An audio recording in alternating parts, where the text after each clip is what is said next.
బహుజన సమాజ్ పార్టీకి సంబంధించి జిల్లాలో పోటీ చేసే అభ్యర్థుల్ని ఆ పార్టీ రాష్ట్ర అధ్యక్షులు బి పరంజ్యోతి ప్రకటించారు. బహుజన సమాజ్ పార్టీకి సంబంధించి జిల్లాలో పోటీ చేసే అభ్యర్థుల్ని ఆ పార్టీ రాష్ట్ర అధ్యక్షులు బి పరంజ్యోతి ప్రకటించారు. మచిలీపట్నం ఎంపీ అభ్యర్థి దేవరపల్లి దేవమణి, మచిలీపట్నం అసెంబ్లీ అభ్యర్థి సౌడాడ బాలాజీ, అవనిగడ్డ గుంటూరు నాగేశ్వరరావు, గుడివాడ బోసు, పామర్రు రాయవరపు బాబు, రాజేంద్ర ప్రసాద్, పెరణ ఈడే కాశీ సుశేశ్వరరావు, పెనమలూరు మహేష్ యాదవ్, గన్నవరం సింహాద్రి రాఘవేంద్రరావులు బీఎస్పీ అభ్యర్థులుగా పోటీ చేస్తారని పరంజ్యోతి తెలిపారు. మన రాష్ట్రం గనక చూస్తే క్యాస్ట్ డామినెన్స్తో సఫర్ అవుతుంది. మనకి క్యాస్ట్ డామినెన్స్ అనేది పెత్తనం అనేది ఎక్కువైపోయింది, తీవ్రంగా అయిపోయింది. ప్రజలందరినీ కూడా రెండు వర్గాల మధ్య, రెండు పార్టీల మధ్య మొహరించేట్టుగా చేస్తుంది. అంటే ప్రజల మైండ్ బ్లాక్ అయింది ఈ రెండు పార్టీల యొక్క ప్రవర్తనతో, వాళ్ళ అధికార దాహంతో, దోపిడీతో, అవినీతితో, మరి అనైతికమైనటువంటి కార్యక్రమాలతో. అసలు చెప్పాలంటే ఇంత అంతా కాదు, రాజనీతి పరంగా కూడా విఫలమయ్యారు రెండు పార్టీలు కూడా. అటు ఒకటేమో సమైక్యాంధ్రను ఉంచలేకపోయారు, తర్వాత ప్రత్యేక హోదా తేలేకపోయారు, పోలవరం కట్టలేకపోయారు, ప్రత్యేక ప్యాకేజీ తేలేకపోయారు, తర్వాత రాజధానులు ఏర్పరచలేకపోయారు. అసలు ఏ రంగంలో కూడా ఆంధ్రప్రదేశ్ అభివృద్ధిలో అట్టడుగున ఉండటమే కాకుండా ఎలా చూసుకున్నా కానీ ఒక నైతికమైన పాలిటిక్స్ కూడా లేవు. బూతుల పంచాంగంతో వీళ్ళ పాలిటిక్స్ స్టార్ట్ అవుతున్నాయి. అసలు ఎవరైనా ఏదన్నా తప్పుడు మాటలు మాట్లాడుతుంటే అలగా జనంలాగా ఉండొద్దని చెప్పి అంటారు, వేలెత్తి చూపుతారు. మరి వీళ్ళని ఏ జనాలని అనాలి? ప్రజలు వీళ్ళు అలగా జనం అని అంటారు కదా, అందరినీ విమర్శిస్తుంటారు, చీప్గా చూస్తారు కదా. ప్రజలందరూ కూడా వీళ్ళని దేవమణి గారిని అభ్యర్థిగా బహుజన సమాజ్ పార్టీ నిర్ణయించడం జరిగింది. అదేవిధంగా అవనిగడ్డ నుంచి గుంటూరు నాగేశ్వరరావు గారిని, అలాగే గుడివాడ నుంచి బోసు గారిని, పామరు నుంచి రాజేంద్ర ప్రసాద్ గారిని, మచిలీపట్నం నుండి బాలాజీ గారు, అలాగనే పెడన నుండి కాశీ విశ్వేశ్వరరావు గారు, అలాగే పెనమలూరు నుంచి మహేశ్వరరావు యాదవ్ గారిని, అలాగే గన్నవరం నుంచి సింహాద్రి రాఘవేంద్ర గారిని, ఈ 7 అభ్యర్థుల్ని అసెంబ్లీకి నిర్ణయించడం జరిగింది. కాబట్టి జిల్లాలో ఉన్నటువంటి ప్రజానీకందరికీ కూడా మీడియా ద్వారా మేము చేసే విజ్ఞప్తి ఏంటంటే, బహుజన సమాజ్ పార్టీ ద్వారా ఈ రోజున నిలబడుతున్నటువంటి అభ్యర్థులందరూ కూడా చాలా కాలం నుండి ప్రజల్లో, ప్రజల సేవలో, ప్రజల అవసరాల్లో ప్రజలతో దగ్గరుండి వాళ్ళ సమస్యల్లో పరిష్కారం కొరకు నిరంతరం పాటుపడుతున్నటువంటి వాళ్ళు, అలాగనే అంత ఉన్నత విద్యని అభ్యసించినటువంటి వాళ్ళు, ప్రజా సమస్యల మీద అలాగే ప్రజల మీద అమితమైనటువంటి గౌరవం, ప్రేమలు ఉన్నటువంటి వాళ్ళు.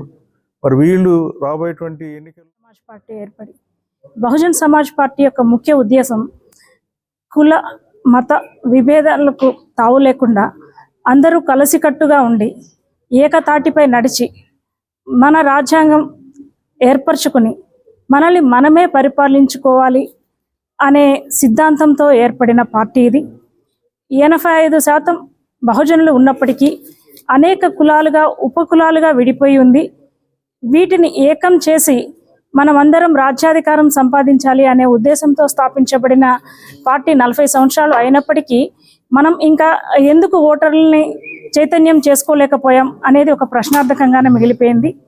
దానికి ఇప్పుడు ఉన్నత విద్యావంతులం ఎందరమో ముందుకు వస్తున్నాం. ప్రతి పల్లెకు వెళ్ళి మనకు ఎందుకు ఓటు యొక్క విలువ తెలియజేసి ఎందుకు బహుజన్ సమాజ్ పార్టీని మీరు ఎంచుకోవాలి, మీరు బహుజన్ సమాజ్ పార్టీని ఎంచుకోవడం వలన మనకు కలిగే ప్రయోజనం ఏమిటి, మన పిల్లలకు కలిగే ప్రయోజనాలు ఏమిటి, ఎందుకు ఇంకా మనం ఊరు చివరనే ఉండబడుతున్నాం, ఎందుకు ఊరు లోపలికి రాలేకపోతున్నాం. 10 సంవత్సరాలు మాత్రమే మనకు రిజర్వేషన్లు ఇచ్చినప్పటికీ బీసీ, ఎస్సీ. వైఎస్ఆర్సీపీ పెరంట నియోజకవర్గ అభ్యర్థి ఉప్పల రాము, జెడ్పీ చైర్పర్సన్ ఉప్పల హారిక బంటుమిల్లి మండలం కంచడం గ్రామంలో ప్రజాదీవెన కార్యక్రమాన్ని నిర్వహించారు. వైఎస్ఆర్సీపీ పెడన నియోజకవర్గ అభ్యర్థి ఉప్పాల రాము, జెడ్పీ చైర్పర్సన్ ఉప్పాల హారిక బంటుమిల్లి మండలం కంచడం గ్రామంలో ప్రజాదీవెన కార్యక్రమాన్ని నిర్వహించారు. ఈ సందర్భంగా ఉప్పాల రాము, ఉప్పాల హారిక గ్రామంలో ప్రతి గడపకు తిరుగుతూ ముఖ్యమంత్రి వైఎస్ జగన్మోహన్ రెడ్డి ఇచ్చిన పథకాల గురించి అడిగి తెలుసుకున్నారు. ఈ సందర్భంగా ఉప్పాల రాము మాట్లాడుతూ ఈ నియోజకవర్గంలో అత్యధికంగా సుమారు 9.5 కోట్ల పైచీలకు నిధులను ఈ గ్రామం అభివృద్ధి కొరకు ఉపయోగించిన ఘనత వైసీపీ ప్రభుత్వానిదేనన్నారు. అంతేకాకుండా ఈ ఎన్నికల్లో తనను గెలిపిస్తే నియోజకవర్గాన్ని అభివృద్ధి చేసి చూపిస్తానని ఈ సందర్భంగా పెరణ నియోజకవర్గ ప్రజలకు ఉప్పల రాము హామీ ఇచ్చారు. ఈ కార్యక్రమంలో వైఎస్ఆర్సీపీ మండల నాయకులు, కార్యకర్తలు తదితరులు పాల్గొన్నారు. బంటుమిల్లి మండలం కంచడం గ్రామంలో మరి గడప గడప కార్యక్రమం నిర్వహిస్తున్నాము. మరి ఈ గ్రామంలో ప్రజలందరూ కూడా చాలా ఎంతో మంచి ఆదరణ, అభిమానం చూపిస్తూ ఉన్నారు. మరి వారందరూ కూడా జగన్మోహన్ రెడ్డి గారి పరిపాలన పట్ల అందరూ ఎంతో అభిమానంతో మళ్ళా జగన్మోహన్ రెడ్డి గారే మాకు కావాలి ముఖ్యమంత్రిగా అన్న ఉద్దేశంతో వారందరూ కూడా కోరుకుంటూ ఉన్నారు. మరి అట్లాగే ఈ గ్రామానికి సంబంధించి మరి ఈ కాన్స్టిట్యున్సీలోనే అత్యధికమైన నిధులు కేటాయించినటువంటి గ్రామం కంచడం గ్రామం. దాదాపుగా 9.5 కోట్ల రూపాయలు ఈ గ్రామానికి అభివృద్ధి నిమిత్తం వెచ్చించడం జరిగింది. మన వైఎస్ఆర్ కాంగ్రెస్ పార్టీ ప్రభుత్వం వచ్చిన తర్వాత దాదాపుగా ఒక 2.5 కోట్ల రూపాయలతో మరి ముంజలూరు నుంచి కంచడం వరకు బీటీ రోడ్డు వేయడం జరిగింది. అలాగే మరి కంచడం నుంచి కొత్తూరు వరకు 1,10,00,000 రూపాయలతో ఒక రోడ్డు. మరి గ్రామంలో ఇంటర్నల్ సీసీ రోడ్లు దాదాపు 3 కోట్ల రూపాయలతో ఇంటర్నల్ సీసీ రోడ్లు. మరి సచివాలయం, మరి వెల్నెస్ సెంటరు, ఆర్బీకే ఇవన్నీ దాదాపుగా 70 లక్షల రూపాయలు. మరి అలాగే మరి కొత్తూరు నుంచి సాతులూరు బంగ్లా వరకు కూడా 10 లక్షల రూపాయలతో. ప్రజలందరూ జగన్ కి తమ మద్దతుని చెప్పుకొస్తున్నారని వైసీపీ పెడన పట్టణ కన్వీనర్ బండాలు మల్లికార్జునరావు అన్నారు.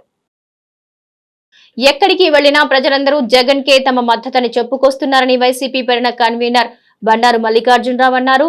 ముఖ్యమంత్రి జగన్మోహన్ రెడ్డి చేపట్టిన బస్సు యాత్ర రోడ్ షో ఆదివారం సాయంత్రం తోటమూల సెంటర్ కు చేరుకుంటుందని, కార్యక్రమాన్ని జయప్రదం చేయాలని కోరుతూ ఇంటింటికి ఆహ్వాన కార్యక్రమాన్ని వైసీపీ నాయకులు చేపట్టారు. ఈ సందర్భంగా పట్టణ కన్వీనర్ బండారు మళ్లీ మాట్లాడుతూ జగన్ రోడ్ షోకి జనం ఘన స్వాగతం పలికేందుకు సిద్ధంగా ఉన్నారని ఆయన పేర్కొన్నారు. ఈ కార్యక్రమంలో ఎండీ మతీన్ ఖాన్, కటకం నాగ్ కుమార్ తదితరులు పాల్గొన్నారు. బంటిమిల్లు మీదుగా రోడ్ షోలో వెళ్ళడం జరుగుతుంది. రేపు సాయంత్రం 6 గంటలకి ఈ ప్రోగ్రాం. 16వ వార్డులో మేము ఈరోజు ప్రతి కుటుంబాన్ని కూడా డోర్ టు డోర్ వెళ్ళి వాళ్ళకి ఆహ్వానించడం జరుగుతుంది. వాళ్ళు ఒకటే చెప్తున్నారు, మాకు జగన్ గారి వలన లబ్ధి చేకూరింది, ఈరోజు మాకు అన్నం పెట్టారు, మా ఇంటికి చదువుకుంటే 15,000 ఇచ్చారు, నాకు 40 సంవత్సరాలు దాటితే 18,750 రూపాయలు చేదుగా మాకు నిలబడ్డారు, ఆసరా ఇచ్చారు. ఇలాంటి వాళ్ళే చెప్తున్నారు. ప్రతి కుటుంబం కూడా ఇంత మంచి పనులు చేసిన ముఖ్యమంత్రి కోసం మేమంతా రోడ్ షోలో పాల్గొంటాం, జగన్ గారిని చూస్తాం మేము అనే మాటే వాళ్ళ దగ్గర నుంచి వస్తుంది. అంటే జగన్ గారి మీద ఎంత అభిమానం ఉందంటే చెప్పలేనంత అభిమానం ఉండాలి. మేము ఈరోజు 23వ వార్డులో కూడా అందరికి ఇంటిమేషన్ చేసాం, కౌన్సిలర్లకు కానీ సచివాలయ కన్వీనర్లకు కూడా. వాళ్ళు కూడా ప్రతి కుటుంబాన్ని కూడా సందర్శించి మన గృహసారథులతో కానీ వాలంటీర్లతో కానీ అందరితో కూడా వెళ్ళి ప్రతి కుటుంబాన్ని. తెలుగుదేశం పార్టీతోటి అభివృద్ధి సంక్షేమం సాధ్యమని మాజీ మంత్రి, టీడీపీ ఎమ్మెల్యే అభ్యర్థి కొల్లు రవీంద్ర పేర్కొన్నారు. మాజీ మంత్రి, టీడీపీ అభ్యర్థి కొల్లు రవీంద్ర, జనసేన నాయకుడు కొరియారు శ్రీను, బీజేపీ నాయకుడు సోడిశెట్టి బాలాజీ తదితరులు మచిలీపట్నం మండలం ఉల్లిపాలెంలో ఎన్నికల ప్రచారం నిర్వహించారు. ఈ సందర్భంగా కొల్లు రవీంద్ర మాట్లాడుతూ ఉమ్మడి ప్రభుత్వం అధికారంలోకి రాగానే తాళ్లపాలెం పంచాయతీలు ఇంటింటికి నీటి పంపును వంతెన్ను వేయించి ఇస్తామని హామీ ఇచ్చారు. రాబోయే కాలంలో బందరం అన్ని విధాలుగా అభివృద్ధి చేసుకునేందుకు ప్రతి ఒక్కరూ కృషి చేద్దామని ఆయన పిలుపునిచ్చారు. జగన్ మాయ మాటలకు ఒక్కసారి అవకాశం ఇచ్చినందుకు రాష్ట్రం సర్వనాశనమైందని, మచిలీపట్నం పూర్తిగా అభివృద్ధి నిరోధకంగా తయారైంది కాబట్టి మరోసారి ఏదైనా చిన్న తప్పు చేస్తే పిల్లల భవిష్యత్తు నాశనమవుతుందని స్పష్టం చేశారు. టీడీపీ నాయకులు కుంచె నాని, గోపు సత్యనారాయణ తదితరులు పాల్గొన్నారు. ఇవాళ ఈ ప్రాంతం అంతా కూడా సరైనటువంటి రోడ్లు లేవు, కరెంటు కూడా పోల్స్ కూడా లేవు, లైన్లు కూడా లేవు. ఇంకా ఇంత వెనుబాటుతనం ఉందా అని చెప్పి, ఎందుకంటే బందర్ పట్టణానికి ఆనుకుని ఉన్నటువంటి ఈ గ్రామంలోని ఈ పరిస్థితి ఉందా అంటే ఇంకా మండలంలో ఎంత దారుణంగా ఉందనేది ఒకసారి అందరూ కూడా ఆలోచించాల్సినటువంటి అవసరం ఉంది. ఖచ్చితంగా వాళ్ళందరికీ కూడా మేము హామీ ఇస్తూ ఉన్నాం.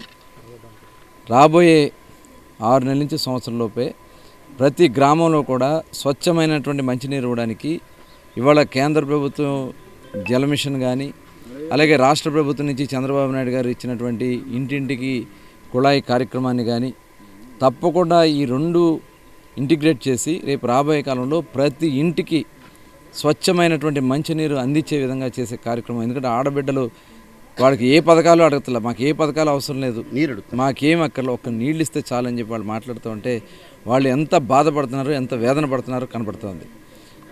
కొన్ని ఇళ్లలో మేము మొన్న తిరుగుతున్నటువంటి సందర్భంలో ముసలివాళ్ళు ఉన్నారు. అయ్యా మేము 15-20 రోజుల నుంచి నీళ్ళకి కటకటలాడిపోతా ఉన్నాం, మోసుకోలేకపోతున్నాం అని చెప్పి వాళ్ళు చెప్తా ఉంటే ఆ వేదన కనపడుతుంది. ఖచ్చితంగా బందరపట్నంలో ఏ రకంగా అయితే అన్ని ప్రాంతాల్లో కూడా రిజర్వాయర్లు కట్టి ఇంటింటికి పంపులు ఇచ్చి ప్రతి ఒక్కరు చేసాం. కానీ ఈ పాలకుల నిర్లక్ష్యం వల్ల ఇవాళ మంచినీళ్ళకి కటకటలాడిపోతుంది. గ్రామాల్లో కూడా భవిష్యత్తులో ప్రతి ఇంటికి కూడా స్వచ్ఛమైనటువంటి మంచినీరు ఇచ్చే కార్యక్రమం తప్పకుండా చేస్తామని ఈ సందర్భంగా హామీ ఇస్తూ, అలాగే ప్రతి ఒక్కరూ కూడా ఇవాళ ఈ ప్రభుత్వంలో జగన్మోహన్ రెడ్డి ప్రభుత్వంలో ఎన్ని అరాచకాలు చేస్తారో ఒక్కసారి ఆలోచించుకోవాలని, అలాగే వాలంటీర్లను కూడా ఇవాళ బానిసలుగా చూస్తూ ఉన్నారు. వాలంటీర్లు ఈరోజు నమ్మి జగన్మోహన్ రెడ్డి తెలుగుదేశం అభ్యర్థి కొల్లు రవీంద్ర గారి కోసం అవిశ్రాంతంగా పనిచేస్తున్నాం. ఈరోజు ఏ సందుకెళ్ళినా, ఏ గొంతుకెళ్ళినా, ఏ పేటకి వెళ్ళినా, ఏ కార్పొరేషన్కి వెళ్ళినా, ఏ గ్రామంకి వెళ్ళినా అశేషమైన ఆదరణ. ఈ రోజునే మా కళ కట్టడానికి కనిపిస్తుంది. ఇది 25,000 ఓట్లతో గెలబోయే మచిలీపట్నం ఎమ్మెల్యేనా. ఇప్పుడు చూస్తున్న ఇక్కడ ఈ సమస్యలు ఇప్పుడు ఈ ప్రాంతంలో ఈ టీచర్స్ పోతేపల్లి ఉల్లిపాలెం ప్రాంతంలో లైట్లు లేవు, మా మంచి సమస్య లేదు. వైసీపీ పేరు నాన్నగారి కంట్రోల్లో ఉన్న కార్పొరేషను దీనికి 7 సంవత్సరాల మట్టి లైట్లు 5 సంవత్సరాల మట్టి లైట్లు ఎందుకు వేయట్లేదు చెప్పాలి. ఈ ప్రాంతానికి ఒక్క పంపు కూడా లేకుండా ఎందుకు వేసాడు చెప్పాలి. నీకు ఓట్లు అడిగే నైతిక శాఖ నీకు ఎక్కడైనా అడుగుతున్నావు. నీళ్లు లేవు, డ్రైనేజీ లేదు, వాటర్ లేదు, ఎలక్ట్రిసిటీ లేదు, రోడ్లు లేవు, నీకు ఎందుకు ఓట్లు చెప్పాలి. ఒక్క కారణం చూపించి ఈ ప్రాంతంలో ఓట్లు అడిగే నీకు నైతిక నీకు ఎక్కడిది. గతంలో రవి గారు వేసిన వాటరే కదా, రవి గారు వేసిన ఎలక్ట్రిసిటీ కదా, నువ్వు 5 ఏళ్ళు నువ్వు తీసుకో. అందరూ నాయకులందరూ ఈ రోజున పర్యటించారు. ఈ రోజులో ప్రజలు పంచాయతీలో మేము 2013లో సర్పంచ్ ఎన్నికయ్యాం. 2018 వరకు 2018 వరకు రోడ్లు కానీ, మంచినీళ్ళు కానీ, లైట్లు కానీ, ఒక్క డ్రైనేజీ కానీ అసలు ఏమీ అస్తవ్యస్తంగా ఉంది. ప్రజలు వచ్చి కొల్లు రవీంద్ర గారికి హారతలు పడుతూ వాళ్ళ సమస్యలు చెబుతుంటే అందరికీ చాలా బాధాకరంగా ఉంది. రోడ్డు సౌకర్యం లేదు, మంచినీటి సౌకర్యం లేదు. ఇంత మండు టెండర్లో కనీసం ఒక ట్యాంకీ కూడా పంపించట్లేదు. ఎక్కడో పక్కన ఒక ట్యాంకీ పంపిస్తున్నారు. కనీసం ఇంత గ్రామం ఉండ 4,000 ఓట్లు ఈ పంచాయతీలో ఉన్నప్పటికీ దీని మీద శ్రద్ధ పట్టించే నాయకుడే లేదు. పేర్నేని నాని గారు 2019లో ఇంటింటికి కుళాయి ఇస్తాడు. కానీ ఒక్క ఇంటికాడ కుళాయి ఇవ్వకుండా మళ్ళీ ఓట్లు అడుక్కోవడానికి అనేక రకాలుగా దొంగ మాటలు చెబుతూ వచ్చారు. మరి ఇక బీజేపీ సిటీ కేబుల్ కార్యాలయం వద్ద వేసవి సందర్భంగా ఏర్పాటు చేసిన చలివేంద్రంలో మజ్జిగ పంపిణీ చేశారు. సిటీ కేబుల్ కార్యాలయం వద్ద వేసవి సందర్భంగా ఏర్పాటు చేసిన చలివేంద్రంలో ప్రజల దాహార్తిని తీరుస్తోందని పలువురు వక్తలు కొనియాడారు. సిటీ కేబుల్ కార్యాలయం వద్ద వేసవి సందర్భంగా ఏర్పాటు చేసిన చలివేంద్రంలో మజ్జిగ పంపిణీ చేశారు. సిటీ కేబుల్ వ్యవస్థాపకుడు పోట్లూరి రామకృష్ణ, దివంగత కొల్లు రామచంద్రరావుల స్మారకార్థం సిటీ కేబుల్ కార్యాలయం వద్ద వేసవి ఏర్పాటు చేసిన చలివేంద్రంలో మజ్జిగ పంపిణీ చేశారు. ఈ కార్యక్రమానికి వితరణ అందించిన కేబుల్ ఆపరేటర్ నూకల రాధాకృష్ణతో పాటు అడప రత్నాకర్, కొల్ల ప్రసాద్, సిటీ కేబుల్ సాంకేతిక సిబ్బంది పాల్గొన్నారు.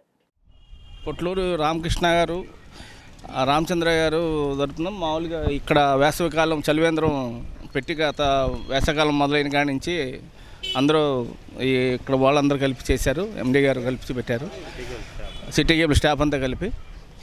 ఈరోజు నేను దీనికోసం ఇక్కడికి వచ్చినప్పుడు ఈరోజు నేను ఇస్తానని చెప్పని మజ్జిగ అయ్యే ఖర్చులు నేను చేస్తాను, నా తరఫున నేను చేస్తానని చెప్పి నాయుడుపేట సెంటర్ కేబుల్ ఆపరేటర్ నేను ఇక చేయడానికి రత్నాకరావు ఈరోజు నేను దీనికి చేయడానికన్నా చాలా ఆనందంగా ఉంది. వేసవికాలం మజ్జిగ ఇస్తే కాస్త వెళ్ళే వాళ్ళందరూ కాస్త ఆనందపడతారనే ఉద్దేశంతో కేబుల్ ఆపరేటర్లు తరఫున అందరూ కలిపి ఈరోజు నేను స్పాన్సర్ చేశాను. పొట్లూరి రామకృష్ణ గారు అలాగే కొల్లు రామచంద్ర జ్ఞాపకార్థం గత 20 రోజుల నుంచి కూడా మన కొల్లు ప్రసాద్ గారు ఆధ్వర్యంలో ఈ చలివేంద్రం ఏర్పాటు చేయడం జరిగింది. అట్లాగే ఈ రోజున మన బాలకృష్ణ గారు కేబుల్ ఆపరేటర్లు సంఘం తరఫున బాలకృష్ణ గారు ఆధ్వర్యంలో ఇవాళ మజ్జిగ పంపిణీ కార్యక్రమం చేపట్టడం జరిగింది. వేసవి కాలంలో ఇవాళ బాగా ఈ చూస్తే ఎండలు బాగా విపరీతంగా ఉన్నాయి. ఈ ఎండాకాలంలో మరి ఇట్లాంటి కార్యక్రమం పెడతాం చాలా సంతోషదాయకం. అట్లాగే ముందు కూడా మన పులివారి ఆధ్వర్యంలో మరిన్ని కార్యక్రమాలు చేస్తారని చెప్పి తెలియజేస్తూ ఇటువంటి కార్యక్రమం పెట్టినందుకు నా ధన్యవాదాలు తెలియజేస్తాను. వర్రేగూడెంలోని అజ్మీర్ బాబా సేవా సమాజం ఆధ్వర్యంలో జలియన్ వాలాబాగ్ అమరవీరులకు ఘనంగా నివాళులర్పించారు. వర్రేగూడెంలోని అజ్మీర్ బాబా సేవా సమాజం ఆధ్వర్యంలో జలియన్ వాలాబాగ్ అమరవీరులకు ఘనంగా నివాళులర్పించారు. రిటైర్డ్ ఎంఈఓ రాజేంద్ర ప్రసాద్ పర్యవేక్షణలో జరిగిన ఈ కార్యక్రమంలో జలియన్ వాలాబాగ్ అమరవీరులకు శ్రద్ధాంజలి ఘటిస్తూ 3 నిమిషాలు మౌనం పాటించి కొవ్వొత్తులు వెలిగించారు. ఈ కార్యక్రమంలో శంకర్రావు, దుర్గారావు, సయ్యద్, పీర్, షరాలి, షరీఫ్, నితిన్ తదితరులు పాల్గొన్నారు. నమస్కారము. పంచ నదులు ప్రవహించే పంజాబ్ రాష్ట్రంలో రక్తపుటేరులు పారిన రోజు జలియన్ వాలాబాగ్ దుర్ఘటన భారత స్వాతంత్ర పోరాట చరిత్రలో నెత్తురోడిన చీకటి రోజు. పంజాబీలకు ఎంతో పవిత్రమైన వైశాఖి పండుగ జరుపుకొనుటకు పిల్ల పాపలతో సహా 1919 ఏప్రిల్ 13న జలియన్ వాలాబాగ్ చేరుకున్నారు. భారత స్వాతంత్ర పోరాటం సాగుతున్న రోజుల ఉద్యమ నాయకులు డాక్టర్ సైఫుద్దీన్ కిచ్లు, డాక్టర్ సత్యపాల్లను బ్రిటిష్ ప్రభుత్వం అరెస్టు చేసి దేశ బహిష్కరణ విధించింది. వారి అరెస్టులకు నిరసనగా మరియు రౌలత్ చట్టానికి వ్యతిరేకంగా నిదానాలు చేస్తూ ముస్లింలు, హిందువులు, పంజాబీలు కుల మతాలకు అతీతంగా వేలాది మంది ప్రజలు జలియన్ వాలాబాగ్ చేరుకున్నారు. ఇది గమనించిన బ్రిటిష్ సైనికాధికారి డయర్ జలియన్ వాలాబాగ్ ను తన సైనిక సిబ్బందితో 4 వైపుల నుండి ముట్టడించి విచక్షణారహితంగా కాల్పులు జరిపాడు. వందలాది మంది మరణించారు. కొందరు అక్కడే ఉన్న బావిలో దూకి ప్రాణాలు కోల్పోయారు. వారిలో మహిళలు, చిన్నారులు సైతం ఉన్నారు. జలియన్ వాలాబాగ్ దుర్ఘటనలో మరణించి అమరులైన వారికి మా శ్రద్ధాంజలి. జై హింద్. ఎన్నికల పోలింగ్ నిర్వహణకు సంబంధించిన ఈవీఎంలు పెడన మార్కెట్ యార్డుకు చేరుకున్నాయి. రాష్ట్రంలో ఎన్నికలకు సంబంధించి నోటిఫికేషన్ మరికొన్ని రోజుల్లో వెలువడనున్న నేపథ్యంలో ఎన్నికలకు అవసరమైన ఏర్పాట్లను ఎన్నికల అధికారులు వేగవంతం చేశారు. ఈ క్రమంలో ఎన్నికల పోలింగ్ నిర్వహణకు సంబంధించిన ఈవీఎంలు పెడన పట్టణంలోని మార్కెట్ యార్డు ఆవరణలో స్ట్రాంగ్ రూమ్ లో అధికారులు వివిధ రాజకీయ పార్టీల నాయకుల సమక్షంలో భద్రపరిచారు. నియోజకవర్గ ఎన్నికల రిటర్నింగ్ అధికారి వెంకటరమణ తదితరులు పాల్గొన్నారు. వైసీపీ పాలనలో అనేక సమస్యలతో అన్ని వర్గాల ప్రజలు విసిగెత్తిపోయారని ఎన్డీఏ కూటమి నియోజకవర్గ నాయకుడు మండలి వెంకట్రావు అన్నారు. ఎన్డీఏ అభ్యర్థుల విజయం కోసం నాగాయలంకలో శ్రీ విఘ్నేశ్వర స్వామి దేవస్థానంలో ఎన్డీఏ కూటమి నియోజకవర్గ నాయకుడు మండలి వెంకట్రాం పూజలు చేసి ఎన్నికల ప్రచారం ప్రారంభించారు. ఈ సందర్భంగా వెంకట్రాం మాట్లాడుతూ వచ్చే ఎన్నికల్లో జనసేన, టీడీపీ, బీజేపీ ఎంపీ అభ్యర్థి వల్లభనేని బాలశౌరి, మండలి బుద్ధప్రసాద్లను అఖండ మెజార్టీతో గెలిపించాలని విజ్ఞప్తి చేశారు. 5 ఏళ్ల వైసీపీ పాలనలో అనేక ఇబ్బందులు పడ్డ ప్రజలు ఎన్నికలు వచ్చిన వెంటనే వైసీపీ పాలకులను ఓడించడానికి సిద్ధంగా ఉన్నారన్నారు. మళ్లీ మంచి రోజులు రావాలని ప్రజలు కోరుకుంటున్నారని తెలిపారు. వైసీపీ పాలనలో ఎదురైన అనేక సమస్యలపై రైతులు, ఉద్యోగులు, ఉపాధ్యాయులు, అంగన్వాడీ కార్యకర్తలు, భవన నిర్మాణ కార్మికులు రోడ్డెక్కితే కేసుల పేరుతో భయపెట్టి వాక్ స్వాతంత్రాన్ని అణచివేస్తున్నారని ఆవేదన వ్యక్తం చేశారు. రాజ్యాంగబద్ధమైన పరిపాలన కోసం టీడీపీ, జనసేన, బీజేపీ కూటమికి సంపూర్ణ మెజారిటీతో గెలిపిస్తామని ప్రజలు స్వచ్ఛందంగా చెబుతున్నారని తెలిపారు. ఈ కార్యక్రమంలో నియోజకవర్గ జనసేన, టీడీపీ, బీజేపీ నాయకులు పాల్గొన్నారు. ఇక్కడ వినాయకుడి దేవాలయంలో పూజలు చేసి మన యొక్క పార్టీ తెలుగుదేశం, జనసేన, బీజేపీ యొక్క ఉమ్మడి అభ్యర్థిగా ఇక్కడ శాసనసభ్యులుగా పోటీ చేస్తున్నటువంటి మండలి బుద్ధప్రసాద్ గారికి, అదేవిధంగా పార్లమెంట్కి పోటీ చేస్తున్న బాలశౌరి గారికి మద్దతుగా మేము ప్రతి ఇంటికెళ్ళి మేము ప్రచారం చేస్తామని చెప్పి ఈరోజు ఇక్కడ ప్రార్థనలు చేసి ఇక్కడి నుంచి సంగమేశ్వరం వెళ్ళి అక్కడ ప్రార్థనలు చేసి ప్రజల్లోకి ఏదైతే ప్రజలు ఇబ్బందులు పడుతున్నారో ఈ రోజున అనేక సమస్యలతో ఒక పక్కన అభివృద్ధి లేదు, మరొక పక్కన మంచినీటి సమస్యలు కానీ, ఇలాంటి వ్యవసాయంలో సమస్యలు కానీ, ఈరోజు ఆక్వా రైతులు కానీ అన్నీ ఒకటి అని చెప్పడానికి లేదు. ప్రతి కుటుంబం ఈరోజు ఇబ్బంది పడి అనేక రకాలుగా ఇబ్బంది పడుతూ ఉన్నారు. వారు కూడా ఎప్పుడు వస్తుందా ఎన్నికలు, ఎప్పుడు దించుదామా ప్రభుత్వాన్ని అని చెప్పి ప్రజలందరూ కూడా ఎదురు చేస్తున్నారు. వారికి అండగా భరోసాగా మేముంటామని చెప్పి ఈరోజు జన సైనికులు కానీ, తెలుగు యువకులు కానీ, అందరూ బీజేపీ నాయకులు కానీ అందరూ ముందుకు వచ్చి మేము ప్రతి ఇంటికి వెళ్ళి మేము ప్రచారం చేస్తాం. ఎందుకంటే ఈరోజు సమయం చాలా తక్కువగా ఉంది కాబట్టి మేము ప్రతి ఇంటికి వెళ్ళి వారికి ఏదైతే గ్లాస్ గుర్తు మీద బుద్ధప్రసాద్ గారు, బాలశౌరి గారు పోటీ చేస్తున్నారో ఆ గ్లాస్ గుర్తును ప్రతి ఇంటికి తీసుకెళ్తామని చెప్పి ఈరోజు వారు ముందుకు రావడం జరిగింది. ఇక్కడ దేవాలయంలో ప్రార్థన చేసుకుని ఈరోజు డ్రగ్స్ కు మన రాష్ట్రాన్ని కేర్ ఆఫ్ గా మార్చిన జగన్మోహన్ రెడ్డికి ఓటు అనే ఆయుధంతో మహిళలు బుద్ధి చెప్పాలని టీడీపీ నాయకులు పిలుపునిచ్చారు. వాలంటీర్లకు అండగా నిలబడేది ఎన్డీఏ కూటమి ప్రభుత్వమేనని వాలంటీర్లు గ్రహించాలని కార్పొరేటర్ దేవరపల్లి అనిత, తెలుగు మహిళా కృష్ణా జిల్లా అధికార ప్రతినిధి పాలపర్తి పద్మజ, మహిళా విభాగం ఉపాధ్యక్షురాలు మద్దాల లక్ష్మీనాంచారమ్మలు తెలిపారు. తెలుగుదేశం పార్టీ కార్యాలయంలో నిర్వహించిన మీడియా సమావేశంలో వారు మాట్లాడుతూ జగన్మోహన్ రెడ్డి కల్తీ మద్యంతో రాష్ట్రంలో లక్షలాది మంది ప్రాణాలు పోయాయన్నారు. 2019 ఎన్నికల ముందు మద్య నిషేధం చేస్తానన్న జగన్మోహన్ రెడ్డి మద్యాన్ని ఆదాయ వనరుగా మార్చుకోవడం సిగ్గుచేటన్నారు. యువతకు ఉద్యోగ ఉపాధి అవకాశాలు జగన్మోహన్ రెడ్డి ప్రభుత్వం కల్పించకపోగా కల్తీ మద్యం, గంజాయితో రాష్ట్రంలో యువత భవిష్యత్తును జగన్మోహన్ రెడ్డి నిర్వీర్యం చేశారని మండిపడ్డారు. ఎన్డీఏ కూటమి ప్రభుత్వం అధికారంలోకి రాగానే వాలంటీర్ వ్యవస్థను మరింత మెరుగుపరచడానికి, సమర్థవంతంగా వినియోగించుకోవడానికి మన అధినాయకత్వం నిర్దిష్టమైన చక్కటి ప్రణాళికను రూపొందించారన్నారు. ఈ కార్యక్రమంలో పిప్పళ్ల వెంకట కాంతారావు, పివి ఫణికుమార్, పడవట నాగరాజు, మద్దాల వికాస్ తదితరులు పాల్గొన్నారు. వాలంటీర్ వ్యవస్థపై మాట్లాడడానికి ప్రెస్ మీట్ ఏర్పాటు చేయడం జరిగింది. తెలుగుదేశం పార్టీ మొదటి నుంచి చెప్తున్నది ఒకటే మాట, వాలంటీర్ని న్యూట్రల్గా ఉంచండి. వాళ్ళని తీసామని అయితే ఎవరూ చెప్పలేదు, న్యూట్రల్గా ఉండమని చెప్పాం. ఎందుకు చెప్పాల్సి వచ్చింది అంటే, గడిచిన 5 సంవత్సరాల్లో గెలిచిన టీడీపీ కార్పొరేటర్లని ఎక్కడ కలుపుకొని అయితే ఈ వాలంటీర్ వ్యవస్థ అనేది ఎక్కడ ముందుకు వెళ్ళలేదు. ఎక్కడ చూసినా వైసీపీ కార్పొరేటర్లు, వైసీపీ ఓడిపోయిన అభ్యర్థులతోనే వెళ్ళింది తప్ప ఎక్కడ చూసినా గెలిచిన కార్పొరేటర్స్, టీడీపీ కార్పొరేటర్స్ కానివ్వండి, జనసేన కార్పొరేటర్స్ కానివ్వండి, వాళ్ళని పక్కన పెట్టేసి ఓన్లీ ఎలా చేశారు అంటే ఒక వైసీపీకి మాత్రమే వాళ్ళు పనిచేయడం జరిగింది. కాబట్టి ఈ వాలంటరీ వ్యవస్థ అనేది ప్రజలకి సేవ చేస్తున్నాము అని చెప్పారు. కాబట్టి మేము కొంచెం పక్కగా న్యూట్రల్గా ఉండమని చెప్పాం. దాన్ని తప్పుదారి పట్టించి టీడీపీ వాళ్ళు వైసీపీ వీళ్ళని వాలంటీర్ని రాజీనామా తీయించేశారు అని చెప్పేసి పుకారు అయితే ఒకటి లేపారు. అయితే మేము ఒకటే చెప్పదలుచుకున్నాము, అభివృద్ధి పథంలో నడవాలని ప్రజల్ని కోరుకుంటున్నాం. ఒక్కటే మీరు ఆలోచించండి, మన ఇదివరకు ఎట్లా ఉంది, ఇప్పుడు ఎట్లా ఉంది, మన పిల్లల భవిష్యత్తు ఏంటి, మన బిడ్డల భవిష్యత్తు ఏంటి, చదువుకున్న ఉద్యోగులు, నిరుద్యోగులు ఉన్నారు, వాళ్ళకు ఉద్యోగాలు లేక ఇట్లాంటి చెడు వ్యసనాలకు అలవాటు పడిపోయి ఏ విధంగా తయారవుతున్నారు, ఎంత బాధపడుతున్నాం తల్లిదండ్రులు. ఆలోచించి మీరు బందరు మారాలని కోరుకుంటే ఆలోచించి ఎవరిని గెలిపిస్తే బాగుంటుందో మీరు ఆలోచించి ఓటేయాలని చెప్పి ప్రజలకు విజ్ఞప్తి చేస్తున్నారు. అది మాజీ మంత్రివర్యులు కొల్లు రవీంద్ర గారు, కొనటల నారాయణరావు గారు, ఇప్పుడు కూటమి అభ్యర్థిగా ఎంపీ అభ్యర్థిగా పోటీ చేస్తున్న బాలశౌరి గారి పుణ్యమే అని చెప్పుకోవాలి.